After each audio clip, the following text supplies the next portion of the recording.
Halo, tes mic. Apakah suara saya kedengaran?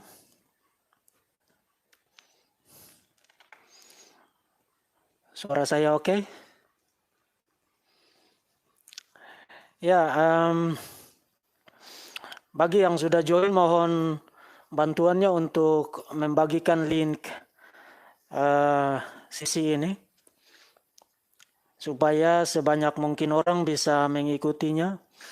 Karena ini adalah sesi yang sangat penting dan sangat krusial dan akan menjawab banyak sekali keberatan dari Muslim dan memperlihatkan bahwa keberatan-keberatan itu sebenarnya hanya seperti sekam yang layak untuk ditiup oleh angin, tidak ada bobotnya.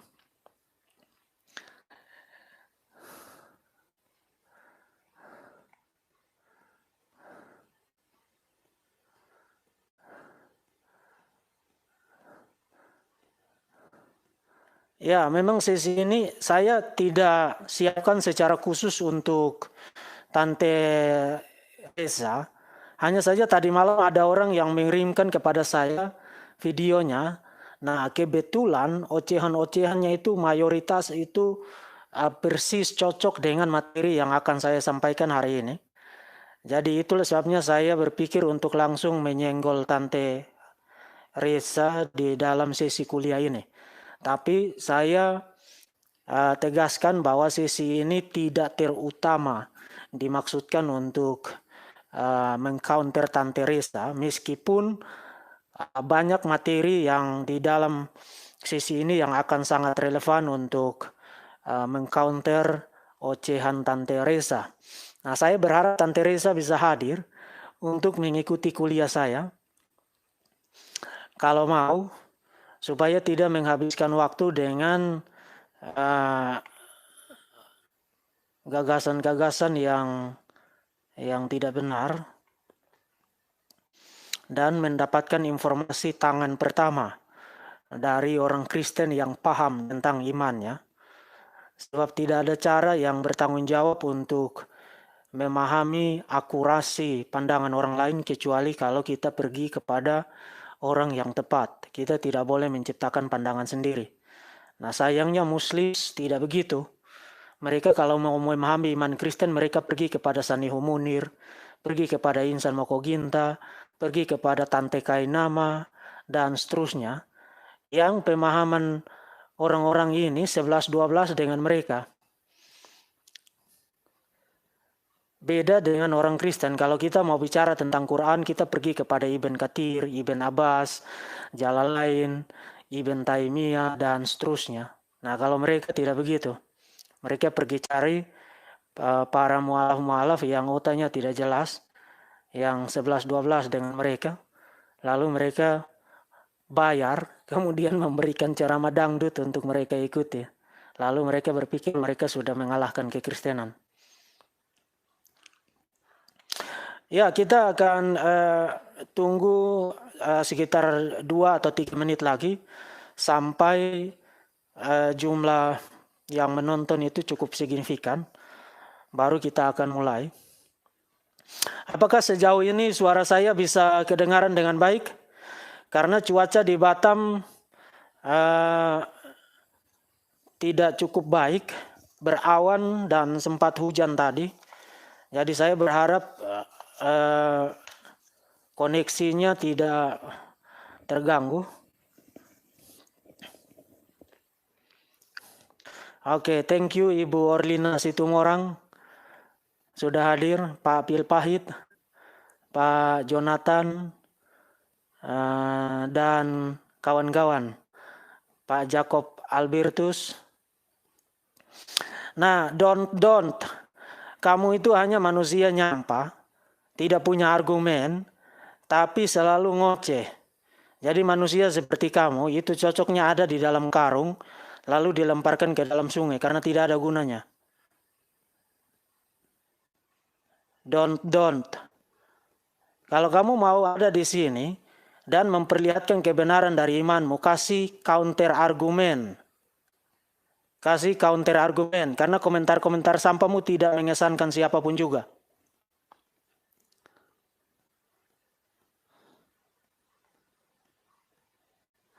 Dan saya ingatkan kepada saudara-saudara sekalian, semua video saya, termasuk sesi-sesi kuliah saya, itu tidak dimaksudkan untuk murni menyerang teologi Islam. Sama sekali tidak. Semua video saya, termasuk sesi-sesi kuliah, adalah jawaban atas serangan dari Islam. Jadi jangan dibolak-balik. Jangan dibolak-balik. Kalau Anda menyerang iman saya punya segala hak untuk memberikan jawaban.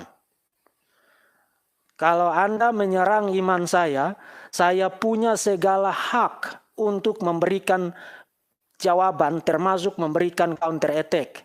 Dan saya sudah katakan bahwa serangan teologis itu tidak pernah ditabuh pertama kali oleh kekristenan, tapi berasal dari Allah Subhanahu wa Ta'ala sendiri, dari Muhammad sendiri, kemudian diteruskan selama berabad-abad sampai sekarang oleh Muslims, bahkan akan terus berlangsung.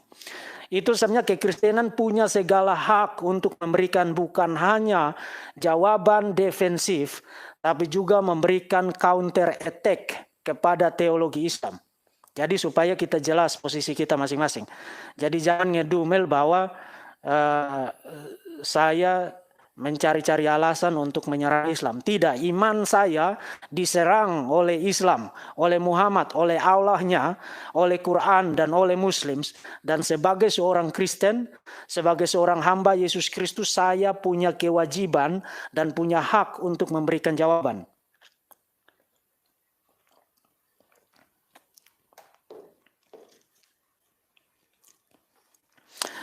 Oke, apakah kita sudah bisa mulai sekarang? Saya kira jumlahnya sudah cukup signifikan, 236 orang.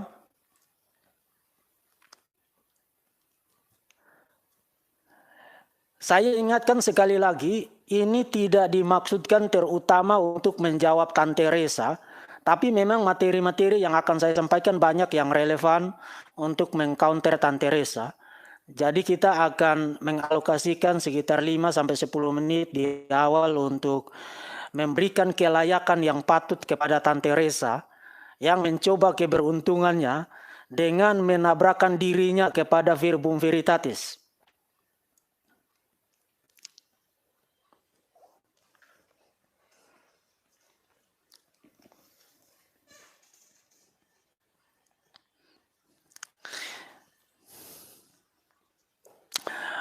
Apakah kita sudah bisa mulai sekarang? Kalau kita sudah bisa mulai, kita akan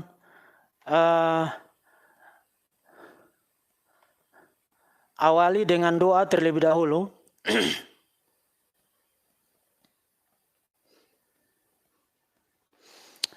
Buku tentang Filemon untuk Acacia Bunga, itu silakan hubungi Ibu Orlina Situmorang. Buku saya yang surat Filemon silakan hubungi Ibu Orlina Situmorang. Nomor teleponnya ada di video saya sebelumnya. Tolong bagi yang belum subscribe dan like, tolong di subscribe dan like supaya channel ini semakin banyak orang yang bisa mengikutinya dan mendapatkan manfaat dari pelajaran-pelajaran yang ada di channel ini.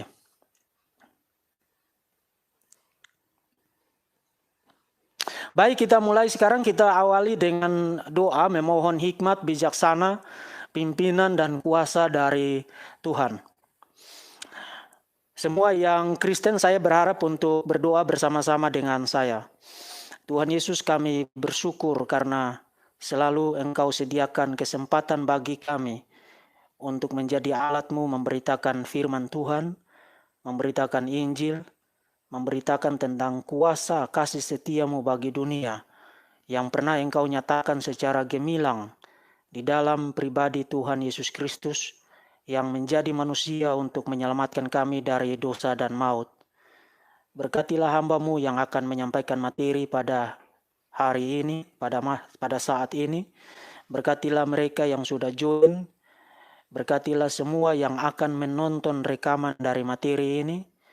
Urapi kami sekalian, supaya roh Tuhan bekerja dengan leluasa, mendatangkan pertobatan bagi mereka yang belum mengenal Tuhan, dan memberikan kekuatan penghiburan iman bagi setiap anak-anak Tuhan yang mengikuti sesi ini, maupun yang akan menonton rekaman dari sesi ini.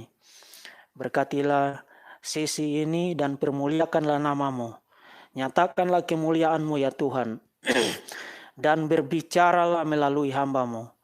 Urapi mulut hamba-Mu, urapi segala sesuatu fasilitas yang hamba-Mu gunakan untuk sesi ini.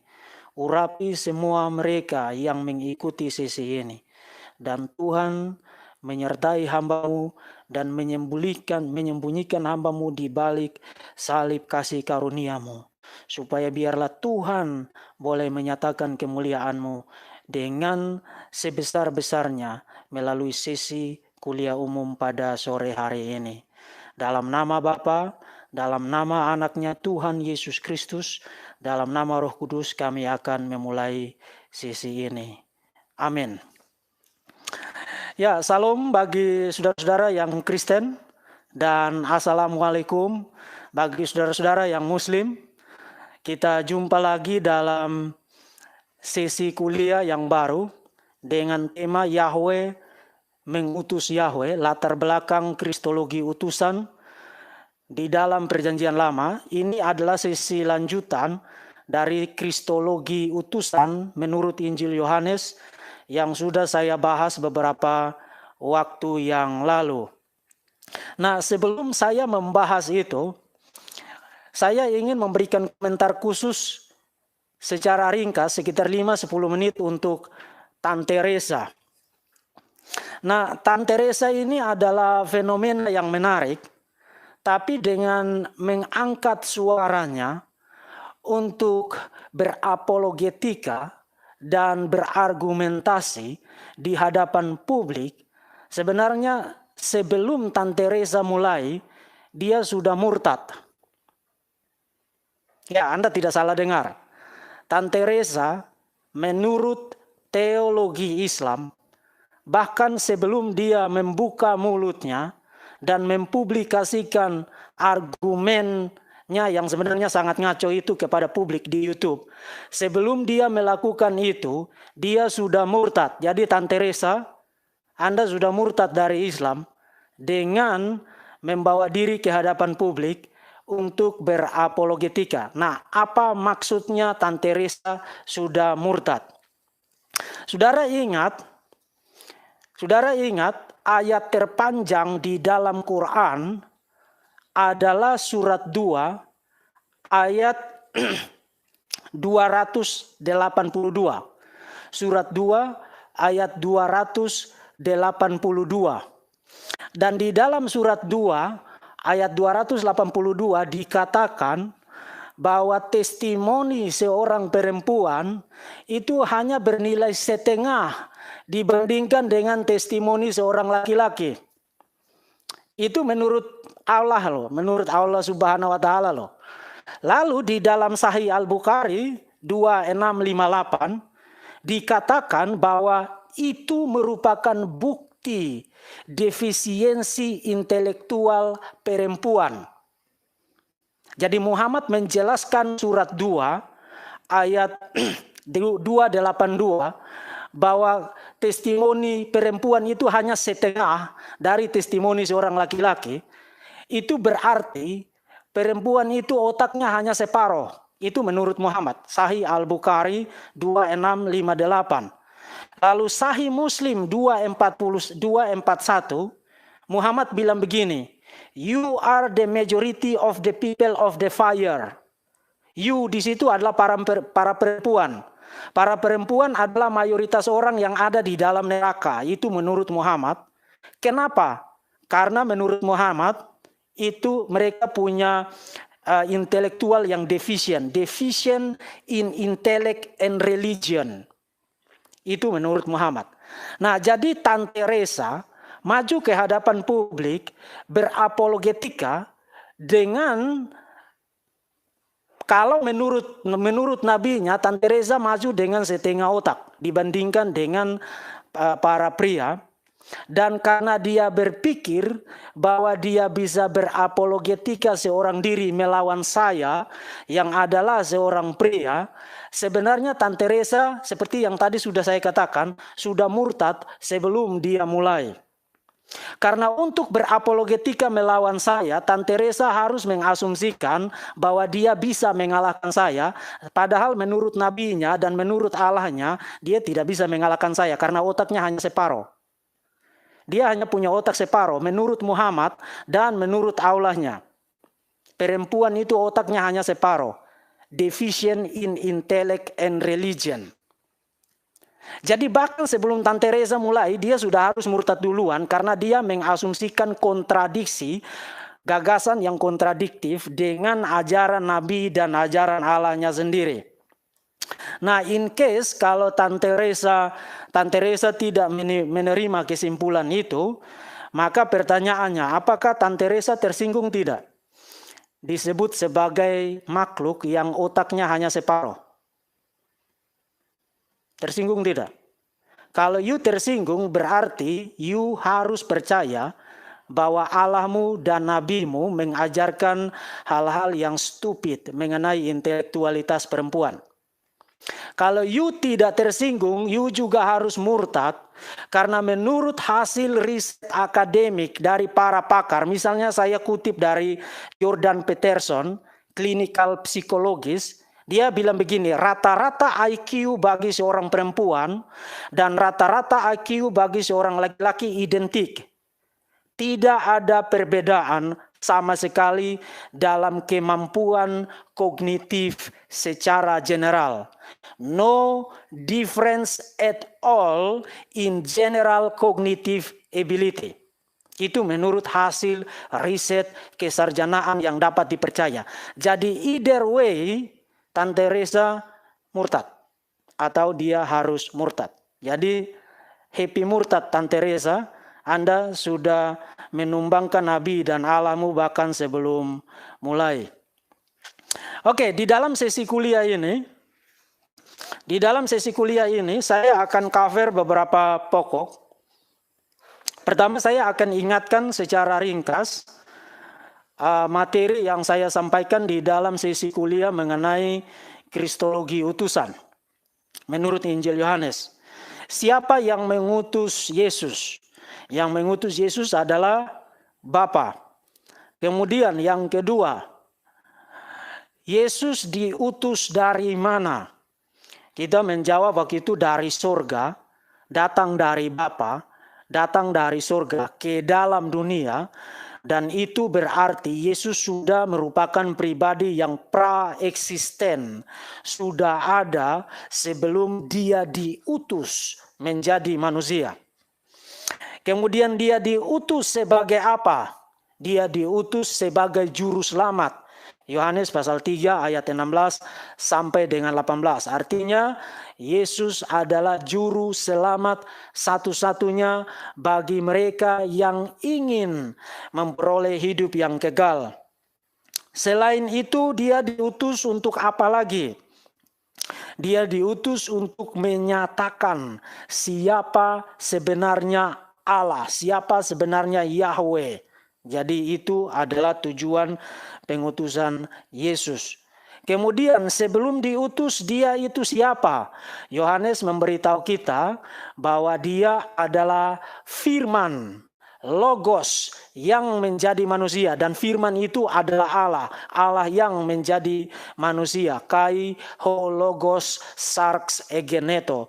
Dan firman itu telah menjadi manusia. Itu adalah materi sebelumnya. Kemudian saya juga sudah membahas kenapa Yesus berkata engkau adalah satu-satunya Allah yang benar. Nah, itu tidak berarti Yesus menyangkal dirinya Tuhan. Karena Yesus tidak mengatakan dia satu-satunya pribadi. Yesus tidak mengatakan Bapa adalah satu-satunya pribadi Tuhan yang benar. Saya ngomongnya agak cepat, jadi saudara nanti bisa tonton lagi rekaman ini. Karena materinya cukup banyak untuk sisi ini. Yesus tidak mengatakan bahwa Bapa adalah satu-satunya pribadi Tuhan yang benar. Yang dikatakan Yesus adalah engkau adalah satu-satunya Allah yang benar. Dan itu make sense karena Yesus sedang menjadi manusia. Nah, waktu itu saya quote dari Yeremia pasal 32 ayat 27. Yahweh Elohim kol basar. Yahweh Elohim kol basar. Yahweh adalah Allah atas segala makhluk. Nah, kalau Yesus sedang jadi manusia, maka adalah masuk akal untuk Yesus menyatakan Yahweh sebagai Allahnya. Dan in case kalau Anda pikir masih kurang, Mazmur 22 ayat 10, Mazmur Mesianik, Mazmur mengenai Mesias, di situ Mesias berkata begini, sejak dalam kandungan ibuku, engkau adalah Allahku. Sejak dalam kandungan ibuku, engkau adalah Allahku. Yes, karena dia sedang menjadi manusia. Jadi sebagai manusia, Yahweh adalah Allahnya. Tetapi itu tidak pernah merupakan penyangkalan bahwa dia sendiri adalah Allah yang menjadi manusia. Jadi jangan dibolak-balik. Nah, sebelum kita masuk kepada materi Yahweh mengutus Yahweh di dalam perjanjian lama, saya ingatkan ocehan dari Sanih Munir. Tuhan tidak bisa mengutus Tuhan.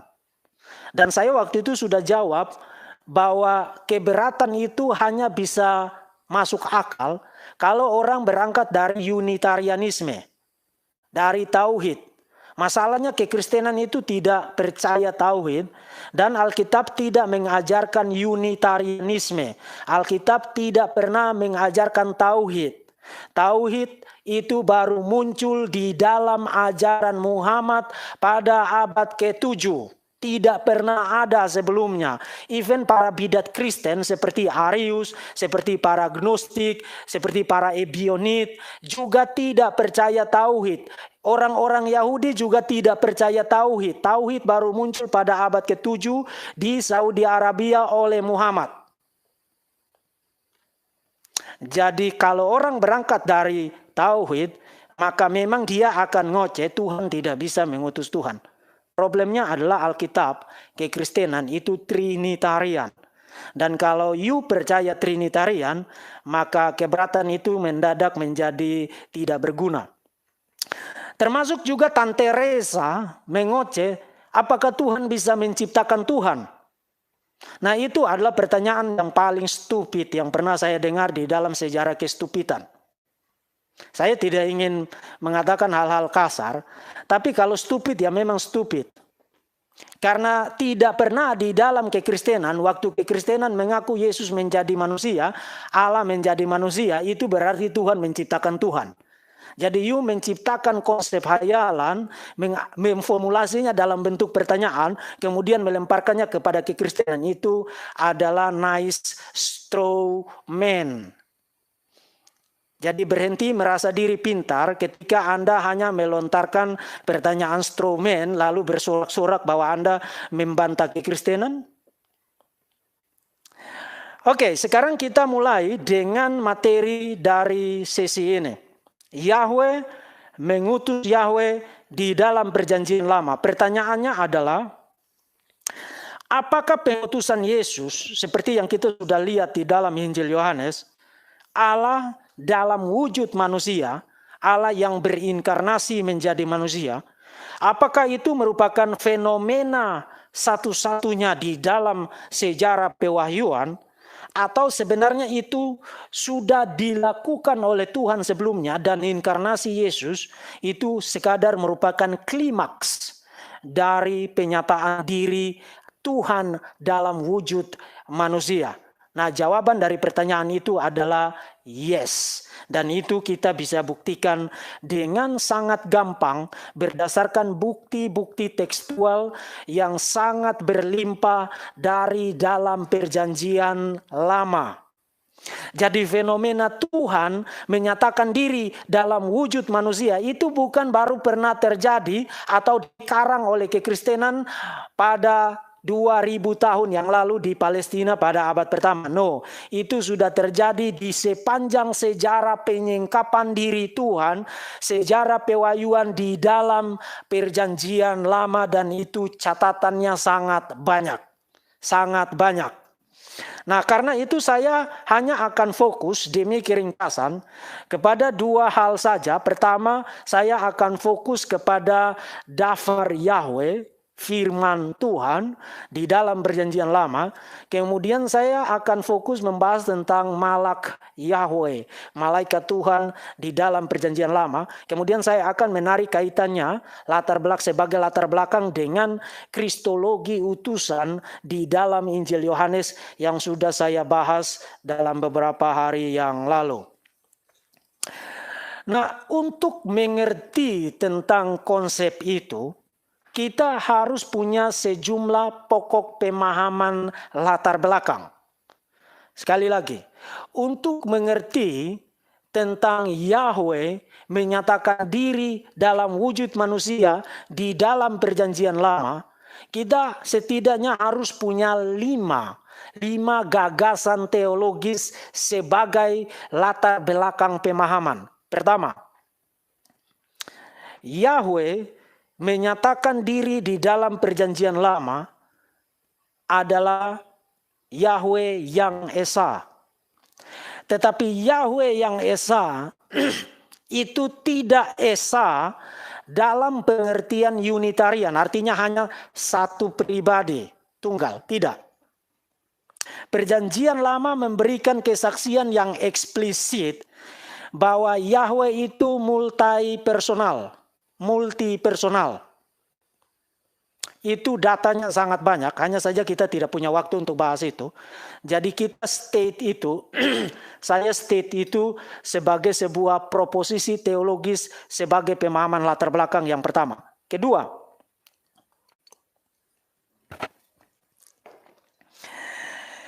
Yahweh adalah Tuhan yang bisa dan mau menyatakan bukan hanya kehendaknya, tapi juga dirinya, esensinya. Itu Yahweh di dalam perjanjian lama, termasuk juga di dalam perjanjian baru. Yahweh bukan hanya menyingkapkan kehendaknya, kemauannya, tapi dia menyingkapkan dirinya. Itu Yahweh, dan dia mau dan dia bisa dan dia sudah lakukan di sepanjang sejarah pewahyuan. Nah, ingat di dalam kuliah di dalam beberapa waktu yang lalu saya katakan Allah Subhanahu wa taala tidak bisa dan tidak mampu menyingkapkan dirinya. Nanti saya akan bahas itu. Tidak bisa dan tidak mampu menyingkapkan dirinya. Hanya mampu menyingkapkan apa yang dia mau. His will, kehendaknya. Tapi not himself. Itu Yahweh, itu Allah Subhanahu wa taala. Nah, kontras dengan itu, Yahweh di dalam Alkitab mau, bisa, dan sudah berkali-kali bukan hanya menyatakan kehendaknya, tapi juga menyatakan dia itu siapa, dirinya, esensinya. Ketiga, proposisi teologis yang ketiga.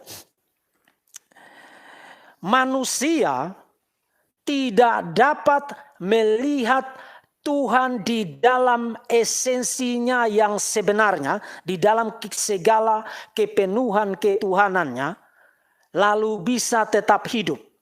Itu juga berulang kali dinyatakan di dalam perjanjian lama.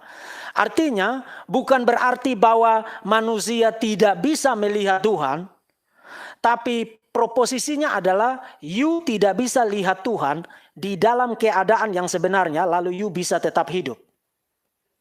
Itu proposisinya. Keempat, supaya manusia bisa tetap hidup meskipun melihat Tuhan, maka Tuhan mengambil wujud manusia untuk menyatakan diri kepada manusia. Nah, saudara mulai lihat koneksi runtut dari proposisi teologis yang saya kemukakan.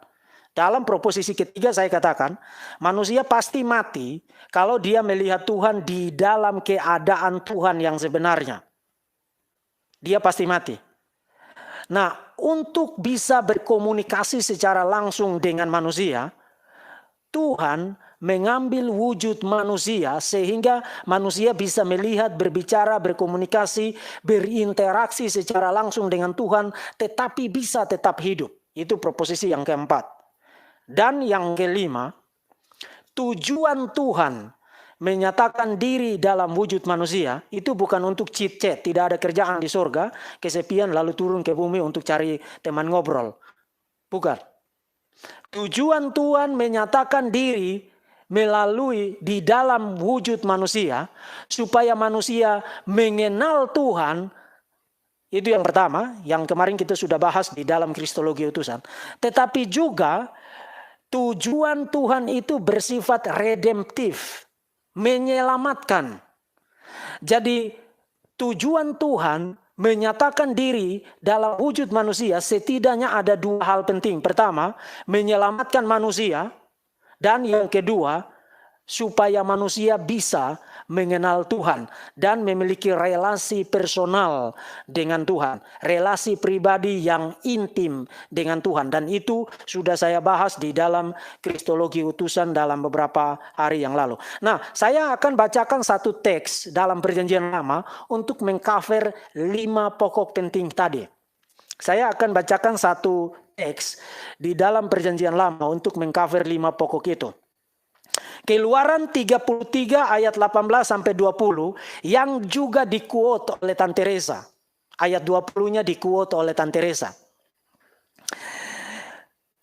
Keluaran pasal 33 ayat 18 sampai 20, tetapi jawabnya ini kata-kata Musa, perlihatkanlah kiranya kemuliaanmu kepadaku. Na hareni kavodeka. Na hareni kavodeka. Perlihatkanlah kemuliaanmu, your glory, kepadaku. Itu permohonan Musa kepada Yahweh di puncak Gunung Sinai. Kemudian Tuhan menjawab dalam ayat 19, aku akan melewatkan segala kegemilanganku dari depanmu. Nah, sebenarnya terjemahan Indonesia Baru, kegemilangan, itu menurut saya kurang tepat. Karena kata bahasa Ibrani yang digunakan di situ adalah tof, ha-tof. Harusnya diterjemahkan goodness, kebaikan. Jadi aku akan melewatkan segenap kebaikanku dari hadapanmu. Ani kol tubi afi albaneka. Aku akan melewatkan segala kebaikanku di hadapanmu dan menyerukan nama Tuhan di depanmu. Lakarati besem Yahweh lepaneka. Aku akan memberikan kasih karunia kepada siapa yang kuberi kasih karunia dan mengasihani siapa yang ku kasihani. Lalu ayat 20 yang di-quote oleh Tante Resa, engkau tidak akan tahan memandang wajahku, sebab tidak ada orang yang memandang aku lalu dapat tetap hidup. Engkau tidak dapat memandang wajahku, sebab tidak ada orang yang memandang aku dapat tetap hidup. Nah, sebelum saya komentari kutipan dari Tante Resa, komentarnya terhadap teks ini, saya perlu memberikan 2 komentar penting. Pertama, Tuhan di Gunung Sinai sedang membuat covenant, perjanjian dengan Israel melalui Musa. Dan itu sudah dimulai di dalam Keluaran pasal 20. Itu sebenarnya Keluaran pasal 20 sampai dengan pasal 23 itu disebut sebagai The Book of Covenant, kitab perjanjian. Jadi Yahweh sedang mengadakan perjanjian dengan Israel melalui Musa di Gunung Sinai. Dan di dalam konteks itu Tuhan memberikan 10 hukum yang kita kenal dengan 2 loh batu itu. 10 hukum di dalam konteks itu. Artinya regulasi itu harus dimengerti dalam konteks covenant. Dan Islam membuat itu menjadi menyimpang sama sekali. Hanya saja kita tidak ada waktu untuk membahas itu. Theology of law di dalam teologi Islam adalah penyimpangan terhadap theology of law dalam konteks covenant di dalam perjanjian lama. Hanya saja itu butuh sesi tersendiri untuk membahasnya. Tapi saudara perlu ingat itu. Teologi hukum, fikih, regulasi, syariat di dalam Islam yang menurut aulanya merupakan terusan dari ajaran Alkitab itu sebenarnya merupakan penyimpangan. Sebab theology of law di dalam perjanjian lama itu tidak dapat dimengerti terlepas dari relasi covenant antara Yahweh dan umatnya. Dan itu menjadi berbeda sama sekali fungsi law ketika ditempatkan di dalam teologi covenant. Sangat berbeda. Sangat berbeda. Hanya saja kita sekarang tidak sedang membahas itu. Tapi saudara perlu ingat itu dan nanti kita akan bahas di sisi berikutnya. Kedua, Tuhan ingin berkomunikasi dengan Israel, dengan umatnya secara langsung, tapi ada problem. Problemnya adalah manusia tidak bisa melihat Tuhan dalam keadaan yang sebenarnya, lalu manusia bisa tetap hidup. Itu problem. Itu problem. Nah, untuk mengatasi problem itu, Yahweh menyatakan diri dalam wujud manusia. Jadi saudara lihat, ada problem pada diri Yahweh sendiri. Kemuliaannya, kegemilangannya, kecemerlangannya itu terlalu gemerlap, terlalu mulia untuk dilihat oleh mata manusia. Terlalu mulia. Itulah sebabnya dia meskipun ingin berkomunikasi secara langsung dengan manusia, namun ini menjadi problem, menghalangi. Karena kalau dia langsung berkomunikasi dengan manusia, maka itu justru menghancurkan segala sesuatu. Karena begitu dia menyatakan diri, semua orang langsung mati. Nah, untuk mengatasi problem itu, Tuhan menyatakan diri dalam wujud manusia. Sehingga manusia bisa berbicara dengan dia, berinteraksi dengan dia, tapi tidak mati meskipun mereka melihat dia. Karena dia menyatakan diri dalam wujud manusia. Jadi itu adalah solusi dari Yahweh untuk problem komunikasi secara langsung dengan manusia, terkait dengan kemuliaannya yang menghancurkan, menghanguskan, mematikan setiap orang yang melihatnya dalam keadaan sebenarnya. Jadi itu solusi dari Yahweh. Nah, sekarang bagaimana solusi dari Allah Subhanahu wa Ta'ala? Dan ini sangat-sangat menarik. Dan saya senang Tante Reza mengutip ayat 20, karena sebenarnya Allahnya pun mengutip ayat 20. Quran pun mengutip Keluaran pasal 33 ayat 20, namun membuatnya menjadi melenceng sama sekali. Dan akan saya buktikan justru dengan mengutip Keluaran pasal 33 ayat 20, Quran sendiri, Allah Subhanahu wa Ta'ala sendiri membuktikan bahwa dia bukan Tuhan yang sejati. Itu akan saya buktikan sebentar lagi. Quran surat Al-A'raf, surat 7 ayat 143, Surat 7, surat Al-A'raf ayat 143 memuat alusi kepada Keluaran 33 ayat 20. Di situ dikatakan begini, Musa berkata, "Ya Tuhanku, tampakkanlah dirimu kepadaku agar aku dapat melihat engkau." Anda ingat ayat 18 tadi, Musa meminta Yahweh untuk perlihatkan kemuliaanmu kepadaku. Nah, di surat Al-A'raf surat 7 ayat 143, katanya Musa bilang begini, "Ya Tuhanku, tampakkanlah dirimu kepadaku agar aku dapat melihat engkau." Lalu apa jawab Allah Subhanahu wa Ta'ala? Allah Subhanahu wa Ta'ala bilang begini, "Engkau tidak akan sanggup melihatku, namun lihatlah gunung itu, jika ia di tempatnya sebagaimana sedia kala, niscaya engkau dapat melihatku." Maka Tuhan menampakkan keagungannya kepada gunung itu hancur lulu, dan Musa pun jatuh pingsan. Setelah Musa sadar, dia berkata, "Maha suci engkau, aku bertobat kepada engkau, dan aku adalah yang pertama-tama beriman." Aku adalah yang pertama-tama beriman. Nah, logik dari ayat Quranik ini adalah begini. Sama seperti gunung itu hancur karena dinaungi oleh kemuliaan Tuhan, demikianlah manusia akan mati dan binasa kalau melihat Tuhan. Itu logiknya. Dan logik itu persis sama, koheren dengan Keluaran pasal 33 ayat 20. Waktu Musa meminta untuk melihat kemuliaan Tuhan, Tuhan bilang, "Kamu tidak bisa melihat aku lalu bisa tetap hidup. Jadi logiknya sama. But solusinya berbeda. Apa solusi dari Allah Subhanahu wa Ta'ala untuk bisa berkomunikasi dengan manusia? Kalau tadi kita lihat solusi dari Yahweh adalah dia menjadi manusia, sehingga meskipun manusia melihat dia, manusia bisa tetap hidup. Itu solusi dari Yahweh. Solusi dari Allah Subhanahu wa Ta'ala ini apa? Artinya Yahweh dan Allah Subhanahu wa Ta'ala berhadapan dengan problem yang sama. Keduanya ingin berkomunikasi dengan manusia secara langsung, tapi mereka tidak bisa berkomunikasi secara langsung karena mereka terlalu mulia, terlalu agung.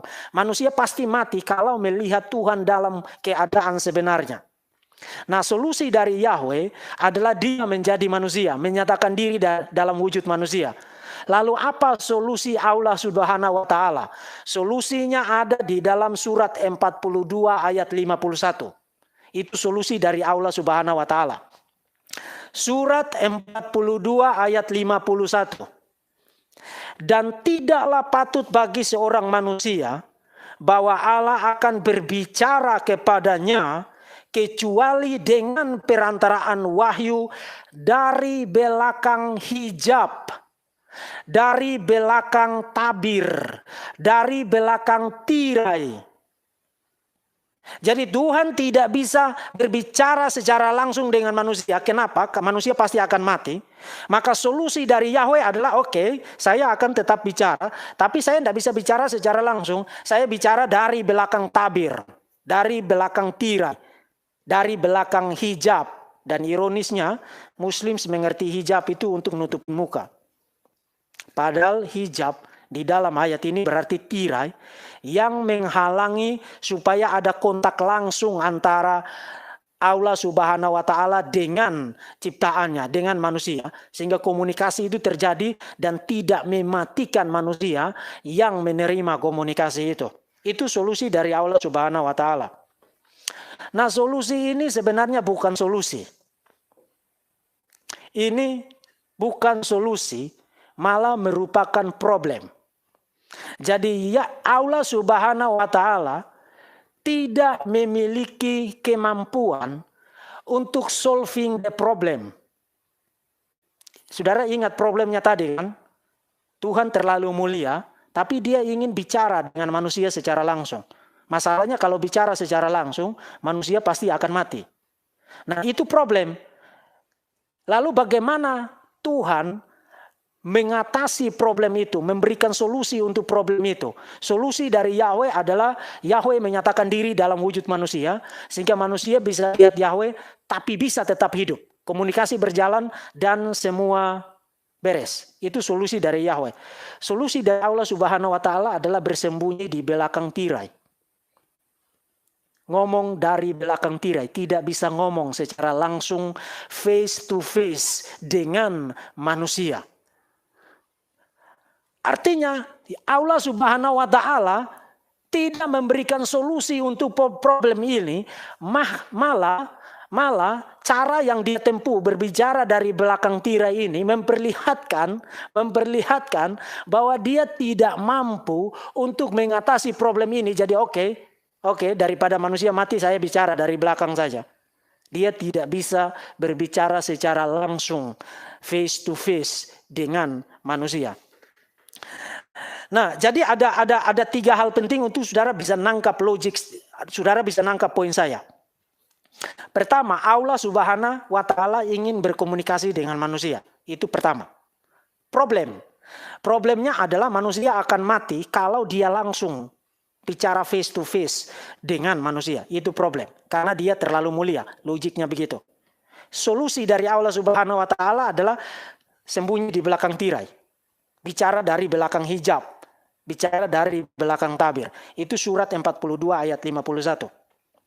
Nah, apa yang diberitahukan solusi ini secara logis mengenai Allah Subhanahu wa Ta'ala? Ada empat hal. Logik dari solusi Allah Subhanahu wa Ta'ala di dalam surat 42 ayat 51 adalah pertama, dia tidak sungguh-sungguh bermaksud untuk ngomong secara langsung dengan manusia. Itulah sebabnya dia memilih untuk tidak ngomong secara langsung dengan manusia, melainkan ngomong dari belakang tirai. Masalahnya adalah begini. Dan itulah sebabnya kalau sudah ingat, Muslim selalu bilang, kalau dalam bahasa Inggris Muslim selalu bilang begini, Allah cannot enter the creation. Allah tidak bisa memasuki ciptaannya. Karena dia terlalu mulia. Nah, itu problemnya sangat huge, sangat besar. Karena kalau Allah tidak bisa bersentuhan secara langsung dengan ciptaannya, tanpa membahayakan ciptaannya, maka saudara dapat Quran itu dari mana? Bagaimana ceritanya saudara dapat Quran yang saudara klaim sebagai wahyu Allah? Karena wahyu Allah, Quran itu adalah manifestasi dari komunikasi Allah Subhanahu wa taala kepada manusia. Nah, saya tahu saudara akan jawab apa? Saudara akan bilang, "Oh, kasihnya melalui Jibril." Saudara akan jawab begitu. Itu satu-satunya jawabanmu, bukan? Saudara akan bilang, "Kasihnya melalui Jibril." Masalahnya Jibril itu bukan solusi. Jibril itu masalahnya sama dengan manusia. Karena Jibril itu sendiri adalah ciptaan. Jadi kalau dia bisa bicara langsung dengan Jibril, kemudian Jibril yang bicara dengan manusia, dan pertanyaan kenapa dia tidak bisa bicara langsung dengan manusia? Saudara nangkap logiknya? Nangkap logiknya? Sebab kalau dia tidak bisa bicara secara langsung dengan manusia, secara logis dia tidak bisa juga bicara dengan Jibril. Kenapa? Karena Jibril dan manusia sama-sama ciptaan. Sama-sama ciptaan. Jadi kalau saudara bilang dia tidak bisa bicara secara langsung dengan manusia, tapi bisa bicara dengan Jibril, Jibril itu bukan solusi. Karena Jibril itu ciptaan sama seperti saya dan saudara ini ciptaan. Jadi kalau dia bisa bicara dengan Jibril secara langsung, dan kenapa dia tidak bisa bicara secara langsung dengan manusia? Kenapa? Artinya solusi bicara dari belakang tabir itu hanya menciptakan masalah baru, tapi tidak pernah merupakan solusi untuk problem yang tadi sudah saya kemukakan. Atau yang kedua, kemungkinan yang kedua, dia memang punya niat mau ngomong dengan manusia secara langsung, tapi dia tidak cukup maha kuasa untuk mengatasi itu. Itulah sebabnya dia tidak bisa bicara secara langsung dengan manusia. Itu kemungkinan yang kedua. Jadi kalau kemungkinan yang pertama, dia itu hipokrit, dia tidak sungguh-sungguh ingin bicara dengan manusia, tapi sok-sok mau bicara dengan manusia, dan itu adalah hipokrit. Yang kedua, dia memang sungguh-sungguh ingin bicara dengan manusia secara langsung, tapi dia tidak mampu bicara secara langsung dengan manusia, dan itu berarti dia impoten. Itu berarti dia impoten, tidak maha kuasa. Itu yang kedua. Yang ketiga, dia sungguh-sungguh bermaksud dan maha kuasa untuk mewujudkan itu, tapi dia tidak tahu bagaimana caranya supaya itu terjadi. Itu kemungkinan yang ketiga. Dan kalau kemungkinan yang ketiga ini yang benar, maka itu berarti Allahmu itu stupid. Karena dia tidak tahu bagaimana mewujudkan tujuannya untuk berkomunikasi secara langsung dengan manusia. Itu kemungkinan yang ketiga. Jadi either way, solusi Allah Subhanahu wa taala di dalam surat 42 ayat 51 itu merupakan solusi yang menciptakan masalah yang jauh lebih besar bahkan bagi dirinya sendiri, dan itu justru membuktikan bahwa Allah Subhanahu wa taala bukanlah Tuhan yang benar. Sebab dia tidak dapat menyelesaikan masalahnya sendiri. Nah, kalau you punya Tuhan yang tidak mampu solving his own problem, dia tidak mampu menyelesaikan masalahnya sendiri, bagaimana you bisa percaya dia mampu menyelesaikan masalahmu Muslims? Tuhanmu tidak mampu menyelesaikan masalahnya sendiri. Itu sebabnya dia hanya bisa bersembunyi di belakang hijab, lalu bicara dari belakang sana, tidak bisa bicara secara langsung dengan manusia. Berita baiknya adalah ribuan tahun yang lalu sebelum Muhammad muncul di Saudi Arabia ribuan tahun yang lalu, problem itu telah diatasi dengan sangat gemilang oleh Yahweh. Yahweh telah menyelesaikan problem komunikasi secara langsung itu dengan cara menjadi manusia, dan seperti yang akan saya buktikan nanti, itu merupakan a normal choice, pilihan normal bagi Yahweh di dalam perjanjian lama, lalu klimaksnya inkarnasi Yesus Kristus. Jadi kalau you mengatakan Tuhan tidak bisa jadi manusia, you mengatakan beberapa opsi. Pertama, you mengatakan bahwa Tuhanmu hipokrit, dia tidak sungguh-sungguh ingin bicara dengan manusia, tapi dia sok-sok bilang mau ngomong sama manusia, itu hipokrit. Atau yang kedua, you bilang Tuhanmu tidak maha kuasa, dia ingin bicara dengan manusia secara langsung, tapi dia tidak sanggup mewujudkan itu. Atau yang ketiga, you bilang Allahmu stupid. Dia maha kuasa untuk mewujudkan itu, sungguh-sungguh ingin mewujudkan itu, but dia tidak tahu bagaimana cara mewujudkan itu. Jadi kalau you bilang Tuhan tidak bisa menjadi manusia, kamu baru saja menguburkan Tuhanmu ke dalam lubang yang sangat besar. Karena ketiga opsi itu sama-sama tidak menguntungkan bagi posisi teologi Islam. Sama sekali tidak menguntungkan bagi posisi teologi Islam. Nah, sekarang kita akan lihat data-data perjanjian lama yang membuktikan bahwa solusi Yahweh menyatakan diri dalam wujud manusia merupakan sebuah pilihan yang normal, yang regular, yang terjadi berulang kali di dalam perjanjian lama. Nah, saya akan membahas poin itu dengan menyorot dua elemen penting di dalam perjanjian lama. Masih banyak hal yang lain, tapi saya akan bahas dua elemen penting yang akan sangat menolong saudara untuk mengerti banyak hal mengenai Yesus di dalam perjanjian baru. Jadi bagi saudara yang Kristen, perhatikan baik-baik data tekstual ini dan perhatikan formulasi argumennya, karena itu akan sangat menolong saudara berdiri kokoh dan tangguh terhadap serangan apapun dari Muslim mengenai Tuhan Yesus Kristus. Jadi perhatikan, kita mulai dari firman Tuhan, Davar Yahweh. Nah, saudara harus ingat bahwa saya sudah jelaskan di dalam Kristologi Logos bahwa firman Tuhan, Davar Yahweh, itu bukan sekadar perkataan lisan, bukan sekadar pikirannya Tuhan yang diwujudkan dalam perkataan lisan. No, firman Tuhan adalah pribadi, dan itu bisa dibuktikan dengan sangat gampang di dalam perjanjian lama. Kita mulai dari Kejadian pasal 12. Kita mulai dengan Kejadian pasal 12. Nah, sebagai pengetahuan background saja, Kejadian pasal 1 sampai dengan Kejadian pasal 12 itu Tuhan bicara secara umum, bicara dengan manusia secara umum. Lalu pasal 12 Tuhan mulai fokus kepada satu orang, yaitu Abraham. Tuhan mengadakan perjanjian dengan Abraham supaya nanti melalui Abraham dan keturunannya berkat keselamatan, rencana keselamatan itu menjadi terwujud bagi semua manusia, bahkan seisi alam semesta. Itu adalah pembagian struktur kitab Kejadian.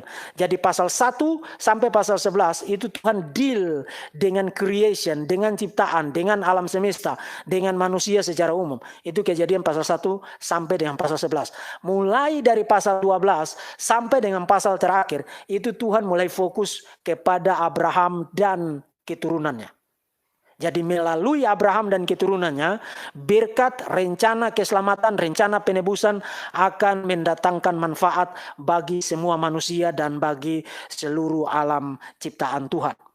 Nah, itu struktur dari kitab Kejadian. Nah, di dalam kitab Kejadian pasal 12 itu adalah awal di mana Tuhan mengadakan perjanjian dengan Abraham dengan cara memanggil dia keluar dari rumah keluarganya, dari kampung halamannya di Ur Kasdim. Itu Kejadian pasal 12. Yang menarik adalah di ayat 7 dikatakan begini.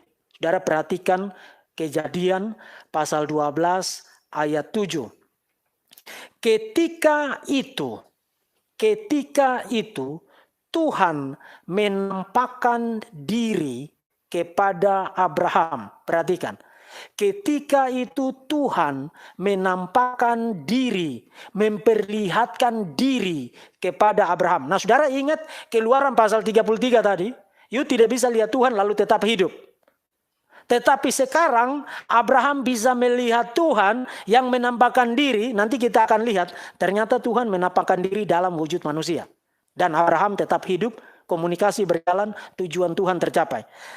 Ketika Tuhan menampakkan diri kepada Abraham, wayera Yahweh el Avram. Itu dari kata ra'ah di dalam bahasa Ibrani berarti to be seen, menjadi terlihat. Jadi Tuhan memperlihatkan dirinya, menampakkan dirinya kepada Abraham di dalam Kejadian pasal 12 ayat yang ke-7. Dan itu mengantar kita kepada Kejadian pasal 15. Kepada Kejadian pasal 15. Di dalam ayat 1 sampai 6, ternyata Tuhan yang menampakkan diri dalam Kejadian pasal 12 itu disebut dengan sebutan Davar Yahweh, firman Tuhan. Saudara perhatikan di dalam ayat 1 dikatakan begini. Kemudian datanglah firman Tuhan kepada Abraham dalam satu visi, dalam satu penglihatan. Nah, kalau itu kata-kata, hanya kata-kata, saudara tidak lihat kata-kata, saudara mendengar kata-kata. Tapi di sini dikatakan, datanglah firman Tuhan dalam satu visi yang bisa dilihat. Artinya ini tidak bicara kata-kata, tidak bicara pikirannya Tuhan, tapi bicara pribadi, wujud yang bisa kelihatan. Maka dikatakan, maka datanglah firman Tuhan kepada Abraham dalam satu penglihatan. Dalam satu penglihatan. Dalam bahasa Ibraninya digunakan kata mahase yang berarti visi, penglihatan, sesuatu yang bisa dilihat secara visual. Dan berkata kepada Abraham, janganlah takut Abram, akulah perisaimu, upamu akan menjadi sangat besar. Lalu di dalam ayat 4 dan 5, pasal yang sama, pasal 15, dikatakan begini. Tetapi datanglah firman Tuhan kepadanya, demikian. Lalu di ayat 5, lalu Tuhan membawa Abraham keluar dan berfirman. Saudara perhatikan, yang datang itu siapa? Yang datang adalah firman Tuhan. Yang datang adalah firman Tuhan. Itu Kejadian pasal 15 ayat 1. Lalu juga dinyatakan di dalam ayat 4. Jadi yang datang itu disebut firman Tuhan. Lalu yang menarik di ayat 5 dikatakan, lalu Tuhan membawa Abraham keluar. Nah, kalau itu kata-kata tidak membawa saudara keluar. Saudara bisa nangkap logiknya? Jadi firman Tuhan itu menyatakan diri dalam wujud pribadi. Dalam wujud pribadi, dan pribadi yang kelihatan itu, pribadi Yahweh yang kelihatan itu disebut dengan sebutan firman Tuhan. Disebut dengan sebutan firman Tuhan. Nah, saya bisa menambahkan banyak bagian yang lain. 1 Samuel pasal 3 ayat 1 sampai 21. Kemudian Yeremia pasal 1, terutama di ayat 9, firman Tuhan. Lalu di ayat 9 dikatakan Tuhan mengulurkan tangannya dan menjamah mulutku. Nah, yang mengulurkan tangan di situ adalah firman Tuhan. Kalau firman Tuhan itu hanya kata-kata itu tidak punya tangan untuk diulurkan dan menjamah mulutnya Yeremia. Artinya Davar Yahweh di dalam perjanjian lama itu adalah person, pribadi Tuhan yang menyatakan diri dalam wujud manusia. Kejadian pasal 12, saudara perhatikan teks-teksnya. Kejadian pasal 12, Kejadian pasal 15, kemudian 1 Samuel pasal 3 ayat 1 sampai 21, dan Yeremia pasal 1. Dan Yeremia pasal 1. Nah, itulah yang menjadi latar belakang kenapa Yohanes pasal 1 ayat 1 menyatakan bahwa firman itu menjadi manusia. Itu bukan gagasan baru yang baru ditemukan oleh Yohanes pada abad pertama. Bukan. Itu sudah ada di dalam perjanjian lama.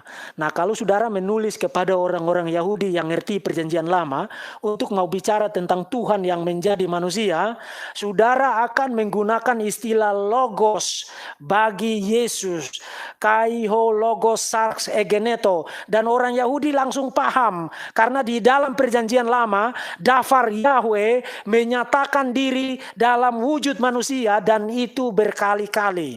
Kepada Abraham, kepada Samuel, kepada Yeremia, kepada Amos, kita tidak ada waktu untuk membahas itu, dan seterusnya. Dan seterusnya. Jadi saudara ingat, logos di dalam prolog Injil Yohanes yang diutus menjadi manusia, itu bukan gagasan baru yang ditemukan oleh Yohanes pada abad pertama.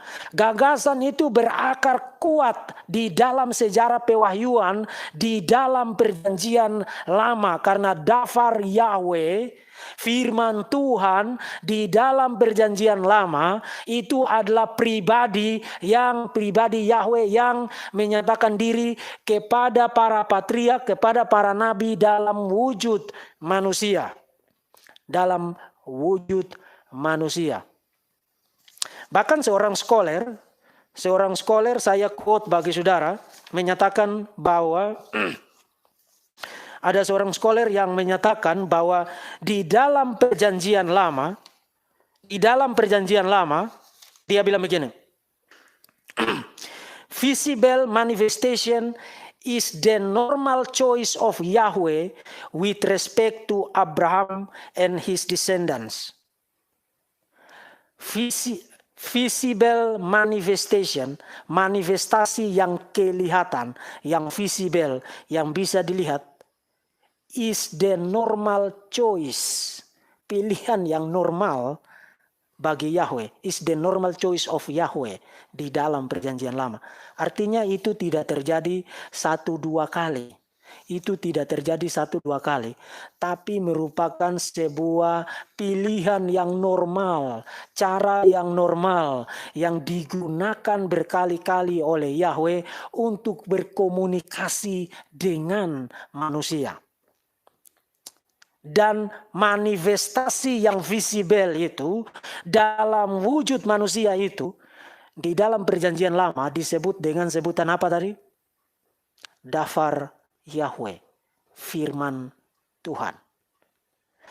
Jadi istilah firman Tuhan bagi Yesus, logos bagi Yesus, itu punya pengertian yang unik dari yang biasanya saudara asumsikan. Itu bukan berarti sebuah kata-kata yang tidak berwujud atau bukan sekadar pikirannya Tuhan. No. Di dalam prolog Injil Yohanes, logos bagi Yesus adalah pribadi. Pribadi nyata, Tuhan yang menyatakan diri dalam wujud manusia. Kai ho logos sarx egeneto. Dan firman itu menjadi daging. Dan itu sudah dilakukan Tuhan di dalam perjanjian lama berkali-kali.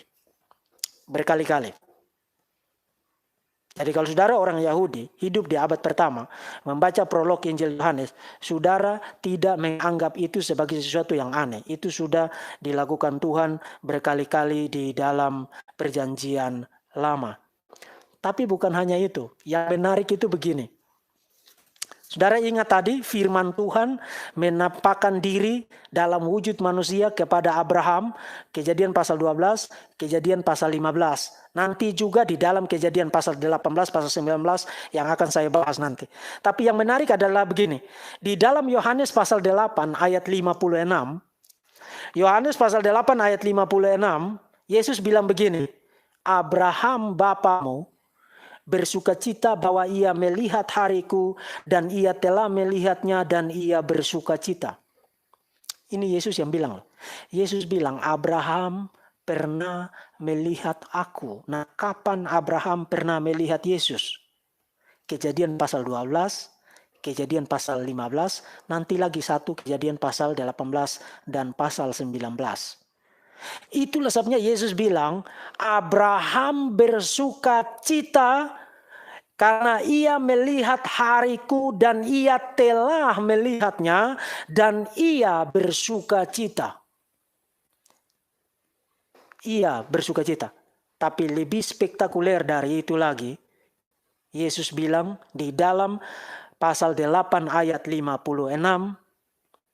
di dalam pasal 8 ayat 56, sebelum Abraham ada, aku ada. Sebelum Abraham jadi, aku ada.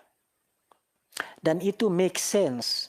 Karena dia sudah harus ada terlebih dahulu sebelum dia menampakkan diri kepada Abraham. Dan itu ada di dalam perjanjian lama.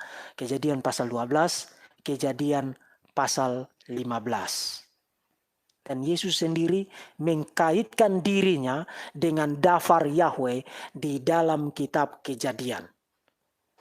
Abraham melihat hari-hariku dan ia melihatnya dan ia bersuka cita. Dan itu sebabnya kata-kata Yesus, prin Abram genestai ego eimi.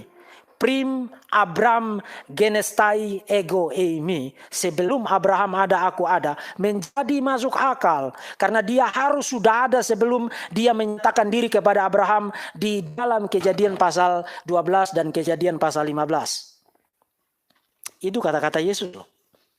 Soal saudara percaya atau tidak, saya tidak ada urusan dengan itu. Tapi Yesus sendiri menyatakan bahwa dialah yang menyatakan diri kepada Abraham dalam Kejadian pasal 12 dan Kejadian pasal 15 dan Kejadian pasal 18, pasal 19 yang nanti akan saya bahas. Kemudian itu mengantar kita kepada Kejadian pasal 18 dan ini sangat spektakuler. Ini sangat spektakuler. Kejadian pasal 18, pasal 19 adalah teks yang sangat spektakuler. Di dalam Kejadian pasal 18 ayat 1 dikatakan, kemudian Tuhan menampakkan diri kepada Abraham dekat pohon terbantin di Mamre. Sedang ia duduk di pintu kemahnya waktu hari panas terik. Nah, di dalam konteksnya Abraham melihat 3 pria, 3 orang. Dan salah satunya adalah Yahweh. Salah satu dari ketiga orang itu adalah Yahweh. 2 lagi menurut Kejadian pasal 19 adalah malaikat. Jadi Yahweh menampakkan diri dalam wujud manusia didampingi oleh 2 orang malaikat. Itu menurut konteks Kejadian pasal 18, Kejadian pasal 19. Tuhan menampakkan diri kepada Abraham dekat pohon terbantin di Mamre. Dan di dalam Kejadian pasal 25, di dalam Kejadian pasal 25, kita tahu bahwa Abraham mengenal siapa yang datang itu. Dia mengenalnya sebagai Yahweh. Dia mengenalnya sebagai Yahweh. Karena di dalam ayat 25 dia menyebut sosok itu begini. Dia menyebut sosok itu hakim segenap bumi. Hakim segenap bumi. Ha sopet kol haaretz. Ha sopet kol haaretz di dalam bahasa Ibraninya. Hakim atas segenap bumi. Nah, siapa hakim atas segenap bumi? Yahweh. Jadi Abraham mengenali salah satu di antara ketiga orang itu sebagai Yahweh sendiri dan dia menyebutnya Ho sopet kol haaretz. Ho sopet kol haaretz. Hakim atas segenap bumi. Pertanyaan, bagaimana Abraham tahu bahwa itu adalah Yahweh? Karena tidak dikatakan di situ, mereka memperkenalkan diri, salah satunya memperkenalkan diri bahwa saya itu Yahweh, tidak dikatakan. Bagaimana Abraham tahu di dalam ayat 25 bahwa dia sedang bicara dengan Yahweh sendiri dalam wujud manusia? Dia hanya bisa tahu itu karena dia sudah pernah melihat Yahweh sebelumnya dalam Kejadian pasal 12, dalam Kejadian pasal 15. Dan itu menjadi masuk akal kenapa di dalam Kejadian pasal 18 Yahweh tidak perlu lagi memperkenalkan diri. Dan Abraham langsung mengenali ini Yahweh, menyebutnya sebagai hakim atas segala bumi. Karena memang dia sudah pernah melihat daftar Yahweh, firman Tuhan menyatakan diri dalam wujud yang bisa dilihat. Di dalam Kejadian pasal 12, Kejadian pasal yang ke-15.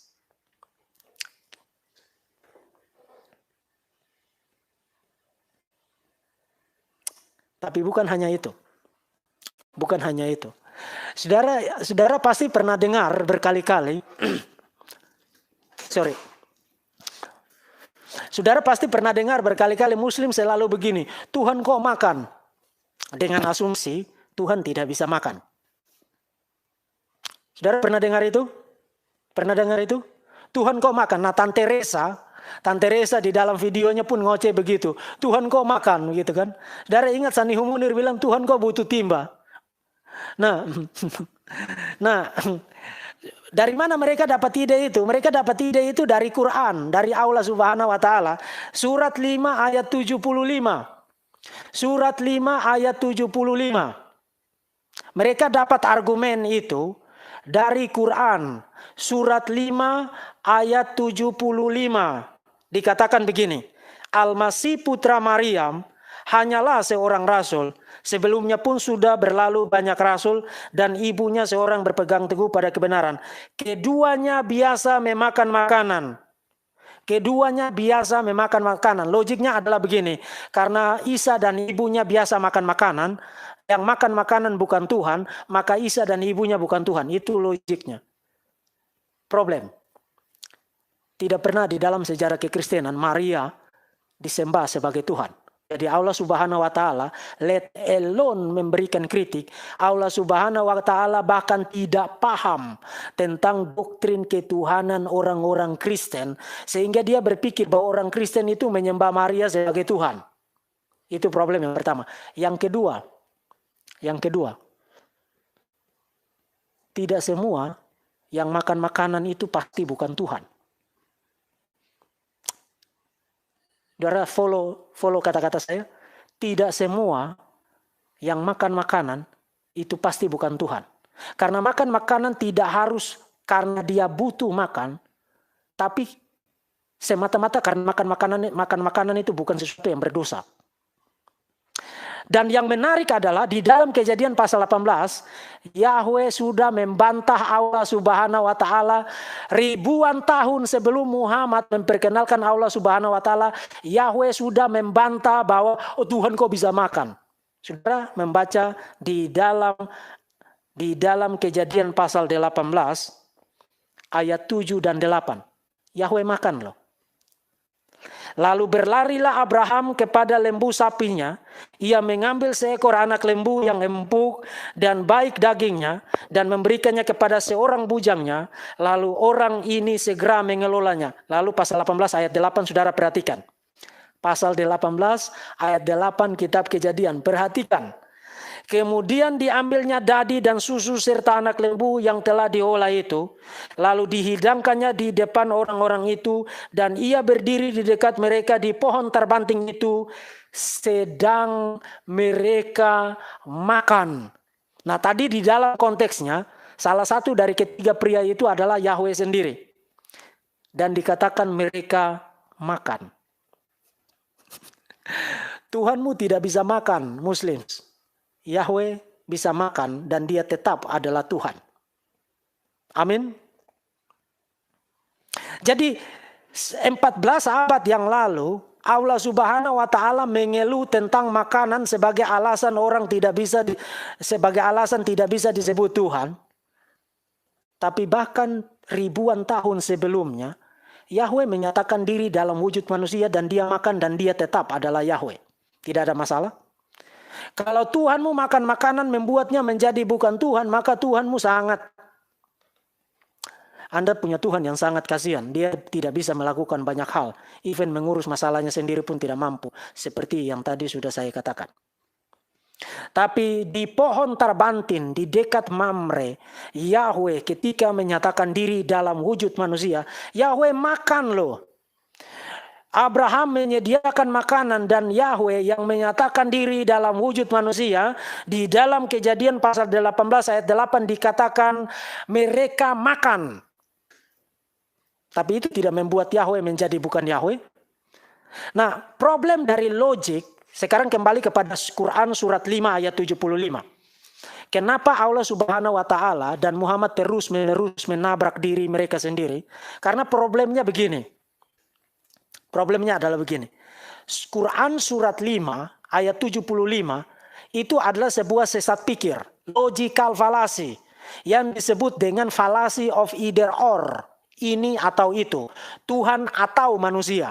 Jadi waktu Allah Subhanahu wa Ta'ala menyerang ketuhanan Yesus, dia mengasumsikan either Tuhan atau manusia. Jadi kalau dia memiliki karakteristik manusia, maka dia pasti bukan Tuhan. Kalau dia memiliki karakteristik Tuhan, maka dia pasti bukan manusia. Nah, itu adalah fallacy of either or. Fallacy of either or. Kalau saudara tidak ngerti, ketik di Nabi Google, peace be upon him, dia akan kasih tahu saudara apa itu fallacy of either or. Sekali lagi, fallacy of either or.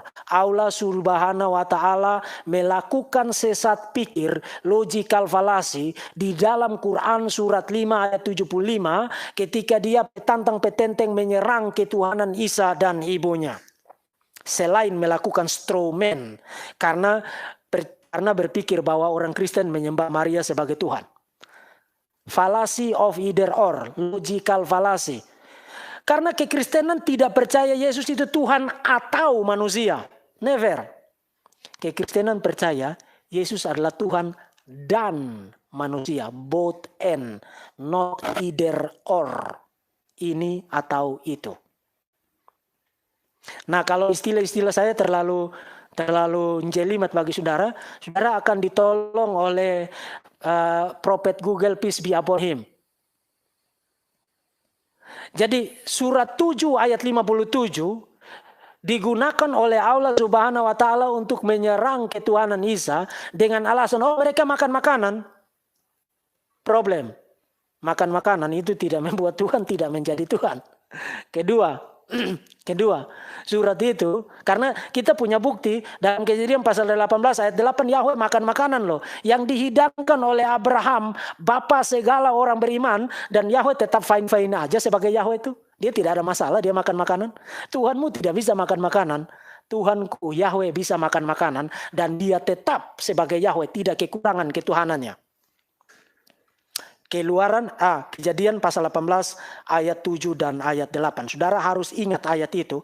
Karena saudara pergi kemanapun mereka akan lemparkan saudara argumen itu. Tuhan kok makan makanan. Karena mereka mengutip itu dari Quran sendiri. Surat 5 ayat 75. Dan katakan kepada mereka, Tuhanmu tidak bisa makan makanan. Yahweh bisa makan makanan dan Yahweh tetap adalah Yahweh. Tidak ada masalah. Jadi kalau Tuhanmu tidak bisa makan makanan, itu sangat kasihan. Oke, jadi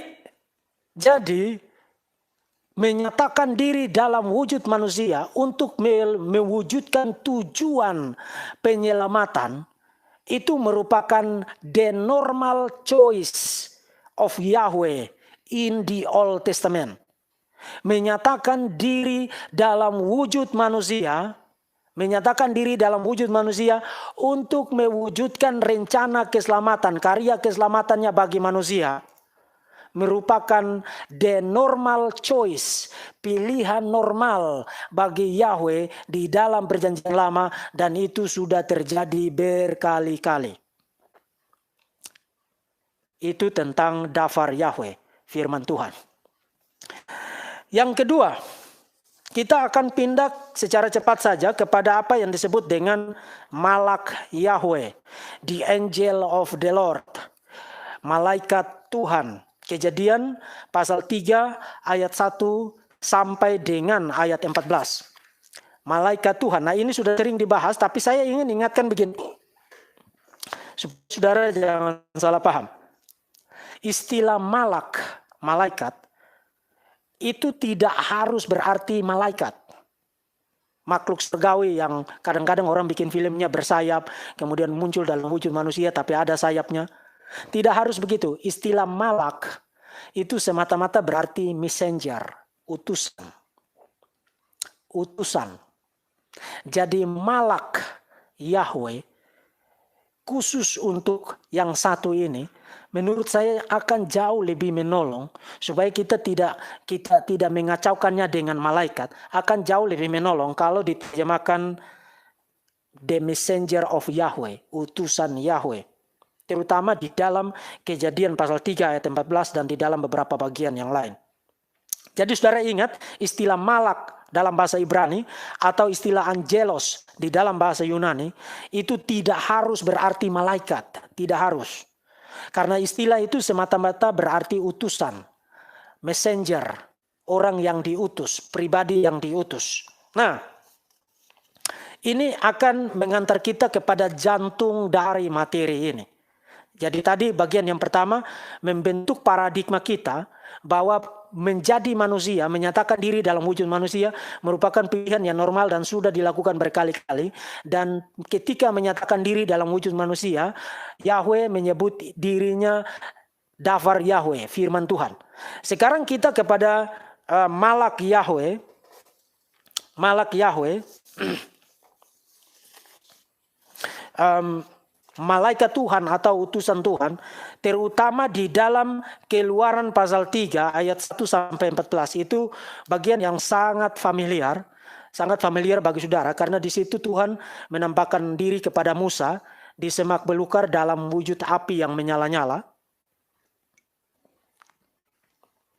Dan yang menarik adalah di ayat 2 dikatakan, lalu malaikat Tuhan menampakkan dirinya di dalam nyala api yang keluar dari semak duri. Lalu ia melihat dan tampaklah semak duri itu menyala tetapi tidak terbakar. Itu di dalam ayat 2. Tapi di dalam ayat 5 dikatakan, ketika dilihat Tuhan. Jadi di dalam ayat 2 malaikat Tuhan. Lalu di dalam ayat 4 dan 5 yang berbicara adalah Yahweh. Nah ini menarik. Menariknya itu begini. Apakah malaikat Tuhan di situ adalah sebutan lain dari Yahweh di dalam ayat 4 dan 5? Atau sebenarnya Yahweh yang tidak kelihatan dan malaikat Tuhan itu sama-sama ada di dalam semak belukar yang menyala-nyala itu. Nah memang ada ambiguity di situ. Tapi nanti ada satu teks lain yang membuat itu menjadi jelas. Ada satu teks lain yang membuat itu menjadi jelas. Menjadi jelas. Keluaran pasal 23 ayat 20 sampai dengan ayat 23. Keluaran pasal 23 ayat 20 sampai dengan ayat 23. Keluaran pasal 23 ayat 20 sampai dengan ayat 23.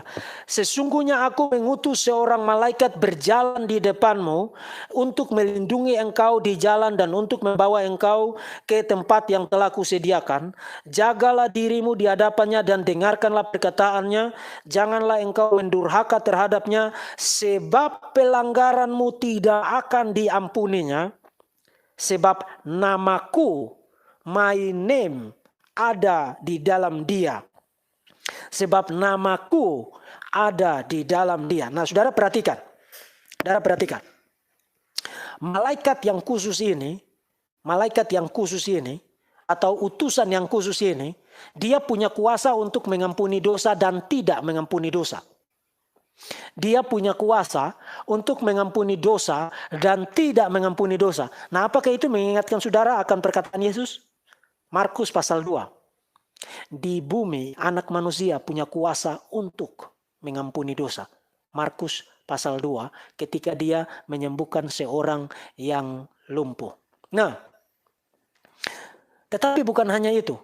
Kenapa dia punya kuasa untuk mengampuni dosa? Itu sesuatu yang prerogatif hanya milik Tuhan. Hanya Tuhan yang bisa mengampuni dosa. Kenapa dia punya kuasa untuk mengampuni dosa? Dikatakan di ayat 21, sebab namaku, my name, ada di dalam dia. Ki semi bekirbo.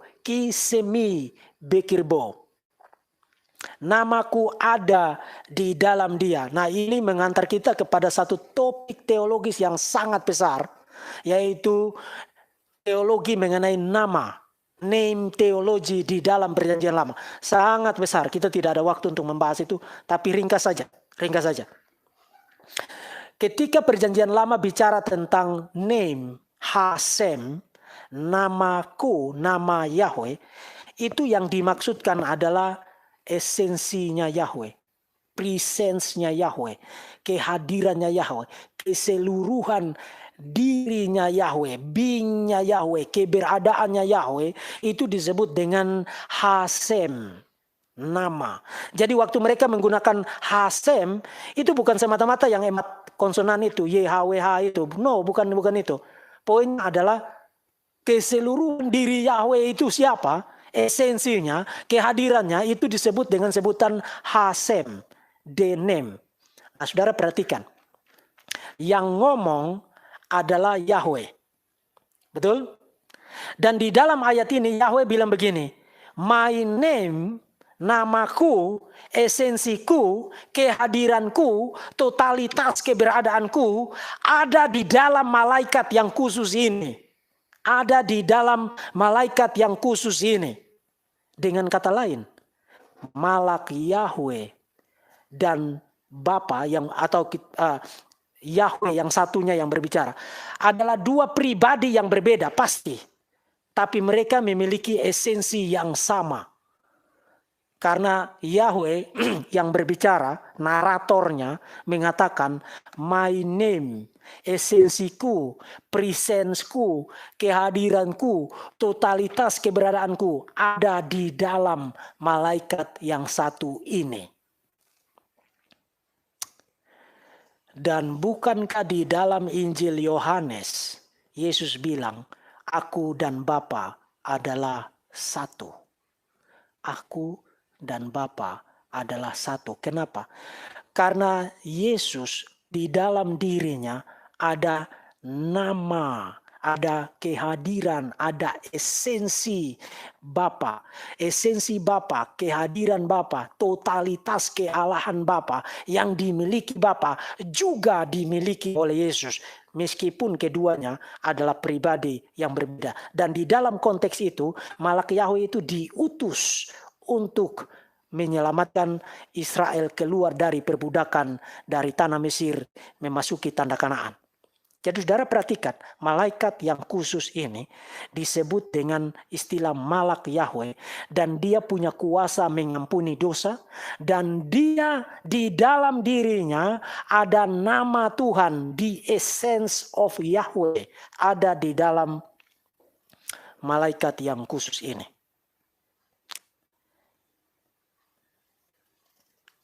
Dan tidak heran. Kembali kepada Kejadian pasal 18, pasal 19. 3 orang yang menampakkan diri kepada Abraham di pohon terbantin di dekat Mamre. 2 diantaranya adalah malaikat. 1 diantaranya adalah Yahweh. Mereka sedang dalam rangka menuju Sodom dan Gomora untuk menghancurkan kedua kota yang sangat keji dan sangat berdosa itu. Dan yang menarik di ayat 19 adalah dikatakan begini. Di dalam terjemahan bahasa Indonesia tidak terlalu kelihatan gagasannya. Jadi saya bacakan di dalam terjemahan bahasa Inggrisnya, kemudian saudara perhatikan. Then the Lord Yahweh rain down burning sulfur on Sodom and Gomorrah from the Lord out of the heavens. Jadi the Lord Yahweh yang ada di bumi menurunkan hujan belerang dan api dari Yahweh yang ada di sorga. Nah, jadi yang ada di bumi disebut sebagai Yahweh, yang di sorga juga disebut sebagai Yahweh. Jadi you punya 2 Yahweh sekarang? No. Bukan 2 Yahweh yang totali berbeda satu sama lain. Pribadinya berbeda, tapi esensinya sama, dan itu disebut Yahweh. Dan itu sudah dijelaskan di dalam Keluaran 23 ayat 20-23. My name, esensiku, ada di dalam dia. Itulah sebabnya dia disebut Yahweh, the Lord, rain down, menurunkan hujan belerang dan api dari Yahweh yang ada di surga. Jadi ada Yahweh di surga, ada Yahweh yang sedang ada di Sodom dan Gomora, dan Yahweh yang di Sodom dan Gomora menurunkan api dari surga, dari Yahweh yang ada di surga. Pribadi yang berbeda, esensi yang sama. Dan Yahweh mengutus pribadi yang satu ini untuk tujuan penyelamatan. Mendampingi, menjaga, melindungi, dan memastikan bahwa Israel yang keluar dari perbudakan sampai ke tanah Kanaan. Nah, kita bisa bahas banyak teks yang lain, misalnya Hakim-Hakim pasal 6, Hakim-Hakim pasal 6 dan seterusnya. Tapi kita tidak ada waktu, tapi poinnya begini. Peristiwa keluaran dari Mesir ke tanah Kanaan oleh semua pakar ahli biblika melihat itu sebagai tipologi, bayangan dari peristiwa Tuhan menyelamatkan umatnya dari dosa. Dan untuk menyelamatkan Israel, sama seperti Tuhan menyelamatkan Israel dari perbudakan di Mesir dengan mengasist, menyertai, melindungi, menuntun Israel yang sedang keluar itu melalui kehadirannya di dalam diri Malak Yahweh, artinya Yahweh yang menyatakan diri dalam wujud manusia. Demikianlah Tuhan menyelamatkan umatnya dari dosa dengan mengutus anaknya Yesus Kristus dalam wujud manusia untuk menyelamatkan mereka. Saudara bisa lihat koneksinya, bisa lihat paralelnya. Dan saudara tidak bisa membaca kitab-kitab Injil tanpa melihat Eksodus, motif tema mengenai Eksodus di dalam kitab Keluaran, di dalam kitab Ulangan, termasuk juga di dalam kitab Yesaya sebagai backdrop, sebagai latar belakang dari peristiwa Tuhan mengutus Yesus Kristus untuk menyelamatkan umatnya dari dosa dan maut. Jadi apakah Tuhan bisa mengutus Tuhan? Yes, bisa. Karena ada tujuan yang sangat besar, yang sangat mulia, yang diakomplis oleh Yahweh melalui pengutusan tersebut. Nah, dan bukankah di dalam Yohanes, kembali lagi kepada Injil Yohanes, kristologi utusan dalam Injil Yohanes, karena tadi saya katakan ini dimaksudkan sebagai latar belakang dari kristologi utusan di dalam Injil Yohanes. Bukankah di dalam Injil Yohanes Allah yang menjadi manusia, Yesus Kristus, itu disebut sebagai Logos, Dafar Yahweh. Pasal 1, ayat 1 sampai dengan ayat 18. Dan bukankah juga di dalam Injil Yohanes untuk menyelamatkan umatnya dari dosa dan maut, Logos diutus menjadi manusia. Yohanes pasal 3, ayat 16 sampai dengan ayat 18. Dan bukankah juga di dalam pasal 1 ayat 18 dikatakan, Logos diutus untuk mengeksegesis, menyatakan, menyingkapkan diri Tuhan yang sebenarnya. Dan bukankah juga di dalam Injil Yohanes Yesus berkata, Aku dan Bapa adalah satu. Dan bukankah juga di dalam konteks yang sama, Yohanes pasal 17 yang ayat 3 sering dicomot oleh Muslim. Kalau saudara baca terus di ayat 6 ini yang sangat spektakuler. Yohanes 17 ayat 6 dikatakan begini. Aku telah menyatakan namamu kepada semua orang. Saudara ingat tadi kepada malaikat Yahweh di Keluaran pasal 20, Yahweh bilang apa? My name, namaku ada di dalam dia. Namaku ada di dalam dia. Dan di dalam Yohanes 17 ayat 6, Yesus bilang, Aku telah menyatakan namamu kepada semua orang. Nah, saya tahu masih banyak hal yang harus dibahas. Tapi mari kita simpulkan poin ini. Kemudian kita akan pakai 5-10 menit untuk saya take pertanyaan. Pertama, apakah Yahweh bisa mengutus Yahweh? Yes. Tapi itu bukan berarti dua Yahweh yang completely berbeda. Itu simply berarti ada dua pribadi yang berbeda yang disebut sebagai Yahweh. Pribadi yang satu diutus bukan untuk chit-chat, tapi untuk tujuan yang sangat mulia, yang nanti yang sudah saya jelaskan di dalam kristologi Logos maupun yang tadi sudah saya jelaskan. Jadi apakah Yahweh bisa mengutus Yahweh di dalam perjanjian lama? Oh yes. Termasuk di dalam Injil Yohanes, termasuk di dalam seluruh perjanjian baru, termasuk di dalam seluruh sejarah pewahyuan. Lalu mendadak di abad ke-7 Muhammad bilang tidak bisa. Kedua, apakah Yahweh bisa menjadi manusia? Oh, absolutely yes. Yahweh bisa menjadi manusia. Actually, he did it as the normal choice. Dia melakukan itu sebagai pilihan normal. Dan sekali lagi mendadak, Allah Subhanahu wa Ta'ala di abad ke-7 tidak bisa melakukan itu. Itu sangat menarik. Ketiga, untuk tujuan apa Yahweh menjadi manusia? Untuk tujuan apa Yahweh menjadi manusia? Untuk tujuan menyelamatkan manusia dari dosa dan maut, dan menyatakan diri, nama, essence, presence Tuhan yang sebenarnya kepada manusia. Dan yang terakhir, apakah hanya dengan menjadi manusia Yahweh baru bisa membuktikan dirinya maha kuasa? Nah, ini adalah argumen dangdut dari Tante Reza. Kembali kepada Tante Reza. Don't. Otakmu nggak nyampe. Saya sudah hancurkan Reza pada menit yang pertama. Sekarang saya akan hancurkan argumennya. Tante Reza bilang begini. Apakah Tuhan harus membuktikan kemahakuasaannya dengan menjadi manusia? Baru dia maha kuasa? Itu bukan argumen saya, itu straw man. Tante Reza, itu straw man. Saya tidak bilang bahwa supaya dia membuktikan dirinya maha kuasa, maka dia harus menjadi manusia.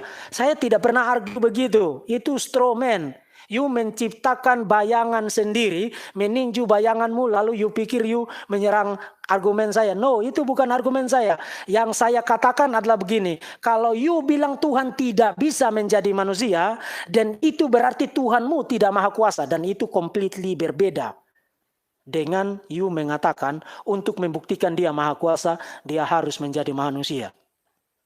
Itu completely berbeda. Dan yang menarik adalah begini. Kembali kepada komentar saya mengenai Reza. Muslims yang bersorak-sorak di videonya Reza, sebenarnya mereka sudah ikut mengecam Muhammad dan Allah mereka sendiri. Mereka sudah sama-sama murtad bersama dengan Reza. Karena dengan menyoraki Reza, mereka menyoraki Reza yang sedang berkontradiksi dengan Allah dan nabinya, yang berkata bahwa perempuan itu otaknya hanya separuh. Tapi mereka menyoraki perempuan yang otaknya hanya separuh menurut nabinya. Lalu mereka Allahu Akbar, verbum veritatis direfute. You tidak refute saya. You sedang memurtadkan diri dengan menyanggah saya. Dan semua Muslim yang bersorak bersama dengan Reza, mereka telah murtad secara berjamaah ketika mereka mendatangi video Reza untuk menyoraki apa yang dilakukan oleh Reza. Reza, saya tahu kamu pasti tidak mau murtad. Jadi kamu punya satu pilihan. Tutup channelmu dan jangan lagi berapologetika. Karena menurut nabimu otakmu hanya separuh. Itu menurut nabimu. Dan Allahmu juga setuju bahwa perempuan itu otaknya separuh. Itulah sebabnya kamu terus menciptakan argumen straw man. Kamu berpikir kamu menyerang argumen saya, padahal kamu menciptakan straw man argumen, lalu menyerang straw man itu, seakan-akan itu posisi saya, padahal sebenarnya tidak sama sekali. Tidak sama sekali. Karena saya tidak pernah argue bahwa untuk membuktikan diri maha kuasa Tuhan harus menjadi manusia. Saya tidak pernah argue begitu. Argumen saya adalah, dengar baik-baik Reza. Argumen saya adalah, jika Anda menyatakan Tuhan tidak bisa menjadi manusia, maka itu kontradiksi dengan kemahakuasaan Tuhan. Jadi argumen saya itu bersifat kondisional. Bersifat kondisional. Jadi Anda menciptakan straw man argumen untuk menyerang, padahal sebenarnya Anda hanya menyerang bayangan yang Anda ciptakan sendiri. Tapi saya ingin menutup ini dengan satu ayat Quranik. Don't. Perhatikan ayat Quran ini. Ini dari Quran loh, kamu harus perhatikan. Kalau tidak kamu sudah murtad. Don't. Perhatikan ayat Quran ini. Quran surat 19 ayat 71-72. Quran surat 19 ayat 71-72. Dikatakan gini, selanjutnya kami sungguh mengetahui orang yang seharusnya dimasukkan ke dalam neraka, dan tidak ada seorang pun di antara kamu yang tidak mendatangi neraka. Hal itu bagi Tuhanmu adalah suatu ketentuan yang sudah ditetapkan. Muslims, setelah Anda menghabiskan banyak waktu menjadi keyboard jihadis, setelah Anda menghabiskan banyak waktu menciptakan kebohongan mengenai kekristenan, ternyata menurut Quran sudah menjadi ketetapan Tuhanmu supaya Muslim masuk ke dalam neraka. Don't. Tuhanmu sudah menetapkan kamu untuk masuk ke dalam neraka. Quran surat 19 ayat 71-72. Kamu pasti masuk neraka. Itu kata-kata Allahmu sendiri. Allahmu menetapkan bahwa Muslims pasti masuk ke dalam neraka, dan itu sudah merupakan ketetapan Tuhan. Nah, pertanyaan ini bukan hanya soal Tuhanmu tidak bisa melakukan apa-apa untuk menyelamatkanmu, dan Tuhanmu tidak peduli dengan kamu untuk kamu masuk ke dalam neraka, bahkan menetapkan itu supaya kamu Muslim pasti masuk neraka. Tapi pertanyaan, kamu pikir neraka itu seperti orang celup. Jadi celup sebentar, angkat lagi, buang ke sana. Kamu mau gambling dengan berpikir bahwa oke, masuk neraka hanya sementara saja, nanti Tuhan angkat lagi kemudian pindahkan ke surga.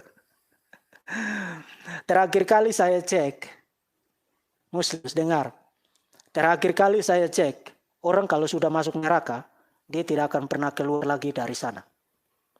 Dan karena Allahmu terkenal sebagai the best of deceivers, penipu terbaik, maka dia mungkin saja menipu kamu bahwa nanti masuknya sebentar aja, tapi begitu kamu masuk ke dalam, kamu tidak akan pernah lagi keluar dari sana. Tidak akan pernah lagi keluar dari sana. Karena neraka itu bukan tempat tamasya yang kamu datang 5 menit kemudian kamu pulang pergi ke tempat yang lain. Begitu kamu ada di dalam neraka, kamu ada di dalam neraka seterusnya.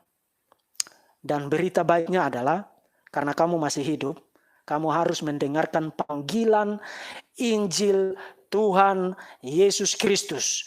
2000 tahun yang lalu, di sebuah bukit tengkorak, tempat di mana para penjahat, para budak, para kriminal dihukum dengan sangat memalukan. 2000 tahun yang lalu, anak tunggal Allah Yesus Kristus yang telah menyatakan diri menjadi manusia, naik ke atas salib itu meskipun dia tidak berdosa. Bahkan Quranmu sendiri setuju bahwa dia adalah anak yang suci, holy son. Naik ke atas salib itu menanggung hukuman dosamu dan hukuman dosaku, supaya barang siapa yang percaya kepadanya tidak binasa, melainkan beroleh hidup yang kekal. Masih ada kesempatan bagimu untuk diselamatkan. Sebab di bawah kolong langit ini tidak ada nama lain yang olehnya orang dapat diselamatkan kecuali di dalam Tuhan Yesus Kristus. Allah Subhanahu wa Ta'ala impoten, tidak maha kuasa, dan dia tidak peduli untuk melakukan apapun untuk menyelamatkanmu. Bahkan menurut Quran surat 19 ayat 71-72, dia menetapkan kamu untuk masuk ke dalam neraka. Pilihannya ada di tanganmu. Dan jangan berjudi dengan nasib kekekalanmu, mempercayakan hidupmu kepada sosok Tuhan yang telah menetapkan kamu untuk masuk ke dalam neraka. Tuhan Yesus memberkati saudara-saudara sekalian. Rupanya 2 jam dan saya sudah harus mengurus urusan yang lain. Tadinya saya pikir saya mengambil 1 jam atau 1 jam lebih jadi bisa mengambil pertanyaan. Rupanya kita tidak bisa take question lagi. Tapi nanti saya akan cek chatnya untuk melihat pertanyaan-pertanyaan yang relevan, kemudian saya akan memberikan jawaban. Saya akan memberikan jawaban melalui video-video yang lain. Tuhan Yesus memberkati saudara-saudara sekalian, tetap bersemangat untuk belajar, tetap bersemangat untuk mencintai kebenaran, dan berdoa Tuhan memberikan keberanian untuk memberitakan Injil Yesus Kristus tanpa gentar. Tanpa gentar. Sebab di dalam dunia ini, satu-satunya cara untuk orang diselamatkan adalah melalui pemberitaan Injil. Tanpa pemberitaan Injil, tidak ada harapan bagi dunia ini. Tuhan Yesus memberkati saudara-saudara sekalian.